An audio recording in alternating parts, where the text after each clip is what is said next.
পরিবারের সদস্যবৃন্দ, রাজনৈতিক সহকর্মী এবং অগণিত কর্মী সমর্থকদের প্রতি সমগ্র জাতির পক্ষ থেকে আন্তরিক সমবেদনা জানাচ্ছি।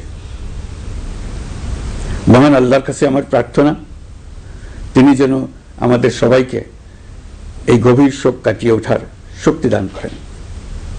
বেগম খালেদা জিয়া ছিলেন বাংলাদেশের রাজনীতিতে এক পরম মহিমান্বিত ব্যক্তিত্ব। গণতন্ত্র, বহুদলীয় রাজনৈতিক সংস্কৃতি এবং জনগণের অধিকার প্রতিষ্ঠার সংগ্রামে তার অসামান্য ভূমিকা ইতিহাসে অম্লান হয়ে থাকবে। স্বৈরাচার ও ফেসিবাদের বিরুদ্ধে তার আপোষহীন নেতৃত্ব বারবার জাতিকে গণতন্ত্রহীন পরিস্থিতি থেকে উত্তরণের পথ দেখিয়েছে এবং মুক্তির প্রেরণা জুগিয়েছে।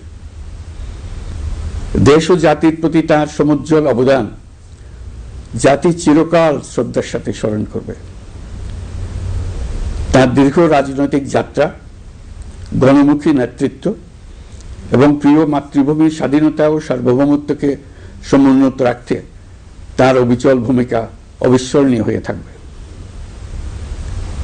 এমন একজন মহান দূরদর্শী ও নিখাদ দেশপ্রেমিক নেত্রীর শূন্যতা পূরণ হবার নয়। প্রিয় দেশবাসী, এই শোকাবহ মুহূর্তে আপনাদের প্রতি আমার উদাত্ত আহ্বান, আসুন আমরা সবাই যার যার অবস্থান থেকে মহান আল্লাহর দরবারে বেগম খালেদা জিয়ার বিদেহী আত্মার মাগফিরাত কামনা করি। একই সঙ্গে জাতির এই কঠিন সময়ে আমরা যেন ঐক্যবদ্ধ থাকি। শোকের এই সময়ে কেউ যেন অস্থিতিশীলতা বা নাশকতার অপচেষ্টা চালাতে না পারে, সে বিষয়ে আমি সবাইকে সজাগ থাকার আহ্বান জানাচ্ছি। এই সময়ে আমাদের সবার দায়িত্বশীল ভূমিকা পালন করা অত্যন্ত জরুরি। প্রিয় দেশবাসী, সাবেক প্রধানমন্ত্রী বেগম খালেদা জিয়ার মৃত্যুতে আমি 3 দিনের রাষ্ট্রীয় শোক এবং আগামীকাল তার নামাজে জানাজার দিনে একদিনের সাধারণ ছুটি ঘোষণা করছি। নামাজে জানাজা সহ সব ধরনের শোক পালনে শৃঙ্খলা বজায় রাখার জন্য আমি সবার প্রতি বিনীত আহ্বান জানাচ্ছি। প্রিয় দেশবাসী, আমি জানি আপনারা সবাই এই সময়ে অনেক আবেগাপ্লুত।